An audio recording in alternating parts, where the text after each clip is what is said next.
പിന്നീട് നമ്മൾ നോക്കേണ്ട കാര്യം കുഞ്ഞിൻ്റെ ഡയപ്പർ നോക്കണം, ചെക്ക് ചെയ്യണം. അതായത് വെറ്റ് ഡയപ്പർ എത്ര ഉണ്ട്, ഡേർട്ടി ഡയപ്പർ എത്ര ഉണ്ട്. വെറ്റ് ഡയപ്പർ എന്ന് വെച്ചാൽ കുഞ്ഞ് എത്രമാത്രം മൂത്രം ഒരു ദിവസം എത്രമാത്രം ടൈംസിൽ നാപ്പി വെറ്റ് ആവുന്നുണ്ട് അല്ലെങ്കിൽ മൂത്രം ഒഴിക്കുന്നുണ്ടെന്നുള്ളത്.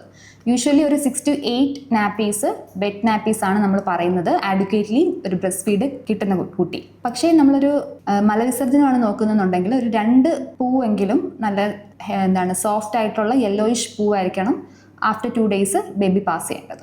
ആഫ്റ്റർ 1 week ആകുമ്പോഴേക്കും കളർ കറക്റ്റായിട്ട് മാറുന്നത്, ആ മെക്കോണിയത്തിൻ്റെ കളർ കറക്റ്റായിട്ട് മാറുന്നത്. പിന്നെ in between the feeds baby contented ആയിട്ട് തോന്നും, എപ്പോഴും നല്ല ആക്റ്റീവ് ആൻഡ് അലേർട്ടായിട്ടായിരിക്കും ഇരിക്കുന്നത്. കമ്പയർ ടു ബേബീസ് പാല് കിട്ടാത്ത ബേബീസ് ആണെങ്കിൽ കുറച്ചും കൂടെ അവരെപ്പോഴും ഇറിറ്റബിൾ ആയിരിക്കും. അവരെങ്ങനെയാണെന്ന് വെച്ച് കഴിഞ്ഞാൽ അമ്മയുടെ ബ്രസ്റ്റിൽ തന്നെ ആയിരിക്കും സക്ക് ചെയ്തുകൊണ്ടേ ഇരിക്കും. അവർക്കൊരു വിട്ട് വരാനായിട്ടുള്ളൊരു ബുദ്ധിമുട്ട് കാണും. എപ്പോഴും ഉറങ്ങിപ്പോവും, കറക്റ്റായിട്ട് പാല് കിട്ടുന്നില്ലെന്നുണ്ടെങ്കിൽ അത്ര ആക്റ്റീവ് ആയിരിക്കത്തില്ല. അപ്പം ഇത്രയും കാര്യങ്ങൾ ശ്രദ്ധിക്കുകയാണെങ്കിൽ നമുക്ക് ഒരു പരിധി വരെ കുട്ടിക്ക് കറക്റ്റായിട്ട് പാല് കിട്ടുന്നുണ്ടെന്നുള്ളത് മനസ്സിലാക്കാനായിട്ട് സാധിക്കും.